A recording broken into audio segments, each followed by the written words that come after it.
Hi everyone, welcome to Cave, and today we're going to take you through the GT Simulator build.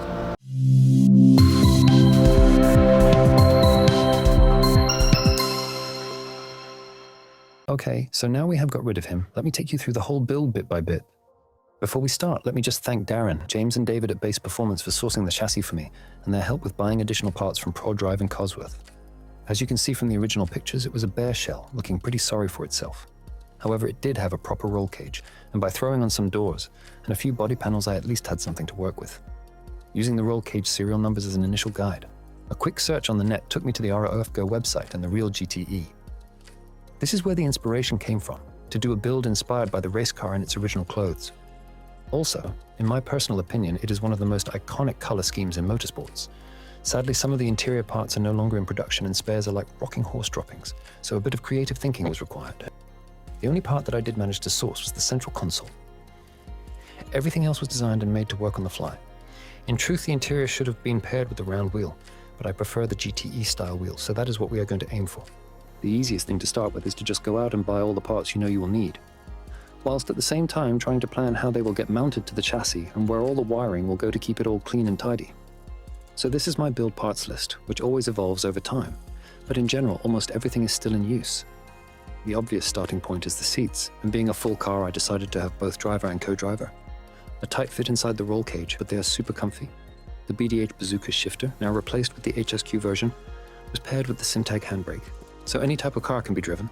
Tilton 850 series pedal box allows me to adjust the pedals for different drivers with ease, and also have the added benefit of looking damn cool.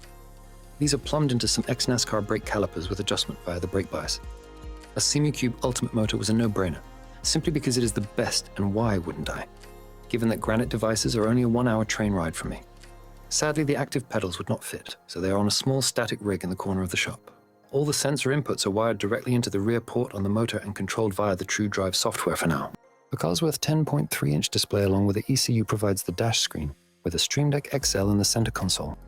A race logic timer would sit on top of the dash, as per the real race car. Cooling fans were also routed into the cockpit with vents made in the dashboard, making sure it doesn't get too hot inside. The dashboard itself is a full carbon affair originally intended for a super drift car, but with slight modifications with a trusty Dremel and some custom 3D printed brackets, it is an almost perfect fit and fits snugly with the profile of the center console. 5 custom-made heavy-duty actuators from PT, with the Thanos controller finish up the main parts for now.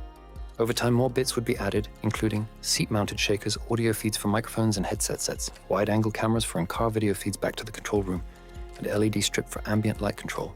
So now the real dirty work start to strip back and modify the chassis in order to make everything fit. But, as this needs careful planning, a nice cup of tea and I think is the first task. The driver position is absolutely critical, and as we can use the factory seat mounting locations, this is ultimately the starting reference. The transmission tunnel was the first thing to get sliced up so I can mount the pedals more to the right and end up perfectly in line. A new piece of sheet aluminium is welded into place on both sides to keep things symmetrical. The steering motor is mounted using an adjustable cradle welded into the roll cage front cross beam. But I can still move the steering wheel or out by using different length extensions. So all pretty easy and basic stuff so far. It is really important to get the position correct, so lots of time was taken to ensure this was as close as possible to the real car. Thankfully, we had some good reference data and a CAD model to take measurements from. The shifter and handbrake were mounting onto the transmission tunnel in the most comfortable position, whilst not blocking the other controls. The dashboard was put in the lowest possible position to keep the maximum field of view out of the windscreen, as the Cosworth display is quite a lot bigger than the real screen. To help with this, even the top binnacle of the dashboard was chopped off as every millimeter counts. The doors were from a Vantage road car and still had all the factory wiring, glass mechanism and the side impact protection inside, so these were sliced up and everything that wasn't needed removed and put in the bin. This hack job was then covered by a set of door cards from the race car with a lovely snug fit over the roll cage. The biggest and most complicated task was to design up the mounting brackets for the actuators and how these then mounted onto the car chassis, making sure they were all perfectly aligned with each other. Thanks must go to Prima Power and PRP for the fabrication of these for me. The front mounting plates picked up on the area between the structural engine cradle and the lower sill box section. The rears were a bit more of a challenge, as some unique brackets had to be made to make sure these were going to be rigid enough to take the loads when under motion. Initial testing was done to ensure there were no failures before we committed to paint. The finishing touch, overseen by a few friends, was to fully close up the rear with a flat sheet of aluminium composite held in place by a few more custom brackets. Now all the messy work was complete. It was then strapped onto the trailer and sent for painting. In honor of the original color scheme, there was only one choice for the outside, a nice coating of original Wilshire Oil Company colors, Porsche Gulf Blue, as used by the 917 at Le Mans in 1970. The interior, as a nod to the Aston Martin history, is the silver birch from the James Bond DB5. Then to finish it off, everything under the bonnet and the two side skirts was painted in a semi-gloss black. So with the shell all painted and prepped, time for another cuppa before we crack on with final assembly. The obvious place to start was the easy bits that I had hacked around originally, so the steering motor and pedals were fixed in place. Before the dash goes in and covers up access through the bulkhead, I 3D printed some air vent connectors to keep the occupants cool. And before the seats go in, I had to route the wiring for the actuator's camera and seatbelt tensioner. The tensioner was mounted on the roll cage with some more custom 3D printed roller guides. It was also a lot easier to wire the dashboard when it was out of the car, so here I fixed in an e-stop for the motion, an engine start button, brake bias adjuster, race logic timer, and a wide-angle rear-facing camera. The screen needed some more 3D printed parts to hold it in place safely, and the Stream Deck needed a custom CNC'd carbon faceplate. Some cutouts had to be made so the center console slipped over the shifter and handbrake, so a few goes at this to get it right. But at last it was ready to be fitted in the car for the last time. Brakes lines fully routed and bled, it was time for the pedal cover to go in. Seats, harness, and a set of headphones each finish off the interior. Rear panel goes on but needed a window cutting out, almost looking like a real car now and ready to hit the track. First though, another cuppa. This was the most involving part of the whole simulator design. I used the previously generated CAD model, and making sure the actuators were all in the exact position, I started to model up the motion base.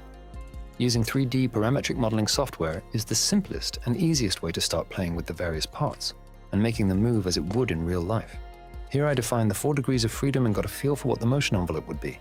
All nicely packaged and covered over to keep things clean and also safe, using the sides as steps to get into the car.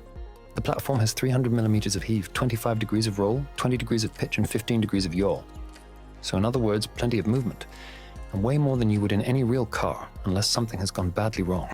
The platform consists of a fixed base level, which is static and acts as ballast to keep things on the floor. Then an upper level which is free to rotate and yaw on top of it using a Ford Fiesta wheel hub as the pivot. The key difference here is the fully floating feet, with the front left the only one bolted rigid, unlike some badly designed rigs out there. Having the freedom to slide in a controlled way and adjust its own footprint eliminates stresses on the actuator internals, and also prevents the platform fixings from shaking loose. Now we are on the final phase, which is the visual system design. Originally this was going to be based on a triple projection system, but as I already have one of those on the single-seat simulator, it seemed a bit pointless to do the same again. I have been involved in the design and deployment of LED screens for some major client projects around the world for the last couple of years, so now it was time to invest in one for myself. And this is the perfect project to do it on. It had to be a similar size to that of a projection system, and also had to be a minimum of 120 Hz refresh rate. Otherwise it wouldn't be worth it. Thankfully I had a good friend working for Epson that was willing to help me out. Like any new technology platform, there are certain choices to be made during the design phase, but I really wanted to execute an LED-based visual system for simulation that I could play with and get hands-on experience with. With the size, modular array of the screen all designed, I got to work building the support framework I had made in order to hold all the cabinets in exactly the right position. This is super critical to the final calibration of the visuals. I used a very accurate laser to make sure it was all in perfect alignment as it was assembled. LED-based visuals have a few key benefits over the normal projection-based systems I have been building for the last 25 years. Brightness and contrast are the primary drivers here. I can run true 10-bit HDR graphics even at 30% power and still leave the lights on the room. This would be impossible with a projector-based setup.